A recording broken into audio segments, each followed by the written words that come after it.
Pakistan army సంరక్షణలో China వాళ్ళు ఓ పక్కన బెలూచిస్తాన్ ప్రాంతంలో సిపెక్ ఏదైతే చైనా పాకిస్తాన్ ఎకనామిక్ కారిడార్ నడుపుతుంటారు, అక్కడ ఉన్న గనుల్ని దోచుకుంటుంటారు, అక్కడ వ్యవహారం అంతా నడుపుతుంటారు. బెలూచ్ రెబల్స్ ప్రధాన పోరాటం కూడా అదే.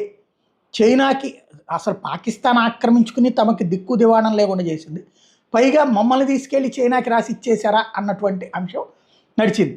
ఇప్పుడు సీన్ కట్ చేస్తే